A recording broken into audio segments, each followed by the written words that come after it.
Hello guys, ഇന്നൊരു shopping വ്ളോഗാണേ. ഒട്ടും planning ഇല്ലാതെ നടന്നൊരു ഷോപ്പിംഗ് ആയിരുന്നു. ചുമ്മാ നടക്കാൻ ഇറങ്ങിയതാണ്. എങ്ങനെയൊക്കെയോ മാർക്കറ്റ് സേവിൽ എത്തിപ്പെട്ടു. ഏതായാലും വന്നതല്ലേ, അപ്പോൾ എന്തെങ്കിലുമൊക്കെ ഒന്ന് വാങ്ങിപ്പോവാന്ന് വെച്ച് കയറി കുറേ അങ്ങോട്ടും ഇങ്ങോട്ടും നടന്ന് അവസാനം ഞങ്ങൾ പെൻഡിങ് ലിസ്റ്റിലിട്ട് വെച്ച ഒരു കാര്യം ഉണ്ടായിരുന്നു, മിക്സി. അത് നല്ല അഫോർഡബിൾ റേറ്റിൽ കിട്ടിയപ്പോൾ ഞങ്ങൾ അത് വാങ്ങി. പിന്നെ ആസ് യൂഷ്വൽ ഡ്രസ്സിൻ്റെ സെക്ഷനിലേക്ക് പോയി ചുമ്മാ കുറേ നോക്കി. അതിൽ എനിക്ക് ഇഷ്ടപ്പെട്ട ഒരു ടോപ്പ് ഞാൻ എടുത്തു. പിന്നെ അത് ഈ കാണുന്ന ഡ്രസ്സുകളൊക്കെ നല്ല അടിപൊളിയാണ്. കുറച്ചൊക്കെ പ്രൈസ് ഉണ്ടെന്ന് എനിക്ക് തോന്നി, ബട്ട് നല്ല അടിപൊളിയാണ്. ഞാനിവിടെ അബുദാബിയിൽ അങ്ങനെ നല്ല ഡ്രസ്സൊന്നും എനിക്കിഷ്ടപ്പെട്ടൊന്നും ഞാൻ ഇതുവരെ കണ്ടിട്ടില്ല. കുറേ അലഞ്ഞിട്ടുണ്ടെങ്കിൽ പോലും എനിക്ക് ഇതുവരെ കണ്ടിട്ടില്ല. പക്ഷേ ഇവിടുത്തെ ഡ്രസ്സുകളൊക്കെ എനിക്ക് നല്ല ഇഷ്ടമായി. അപ്പം ഞാനൊരു ടോപ്പേ വാങ്ങി. നെക്സ്റ്റ് പിന്നെ നമ്മൾ വീട്ടിലേക്ക് ആയിട്ടുള്ള കുറച്ച് കാര്യങ്ങളുണ്ടായിരുന്നു. കുറച്ച് പാത്രങ്ങളും പിന്നെ അല്ലറ ചില്ലറ കാര്യങ്ങളൊക്കെ ഉണ്ടായിരുന്നു. അതൊക്കെ വാങ്ങി.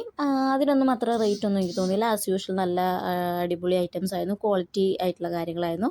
പിന്നെ ഇത് അവിടെ ഭയങ്കര നൈസായിട്ടുള്ള ഒരു സെക്ഷൻ ഉണ്ടായിരുന്നു. ഇത് ഈ കാണുന്നത് ഈ ഡോൾസിൻ്റെ കാണാൻ എന്തൊരു രസമെന്ന് പറയും. എനിക്കതൊക്കെ എടുത്ത് ഓടാനാണ് തോന്നിയത്. പക്ഷെ അതൊക്കെ ഞാൻ എടുത്തിട്ട് എന്ത് കാട്ടാനാ വെച്ചാൽ ഞാനൊന്നും വാങ്ങിയില്ല. പിന്നെ ഒരുപാട് വാച്ച്, ജ്വല്ലറി അങ്ങനെയൊക്കെ ഉണ്ടായിരുന്നു. ഈ ചെറിയ കുട്ടികളുടെ തലയിമ കെട്ടുന്നത്, കയ്യിലിടുന്നത്, മാല, അങ്ങനത്തെ കാര്യങ്ങളൊക്കെ കാണുമ്പോൾ നല്ല രസമായിട്ട് തോന്നി. ശരിക്കും അവർക്ക് ഇവിടെ വന്നു കഴിഞ്ഞാൽ മുതലാവും തോന്നി. അത്രയധികം സാധനങ്ങളുണ്ട്. ഇതൊക്കെ ചെറുപ്പത്തിൽ കാണുകയാണെങ്കിൽ ഞാൻ നന്നായിട്ട് മേടിച്ച് കൂട്ടിയായിരുന്നു. പിന്നെ ഒട്ടും പ്ലാനിങ് ഇല്ലാതെ ഒരു ചെരുപ്പ് വാങ്ങി. ചെരുപ്പ് നല്ല ഇഷ്ടമായതുകൊണ്ട് വാങ്ങിയതാണ്.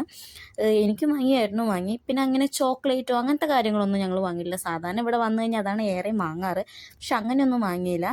അത്യാവശ്യം ചില കാര്യങ്ങൾ വാങ്ങിയിട്ട് ഞങ്ങൾ ബില്ലടിച്ച് നേരെ റൂമിലേക്ക്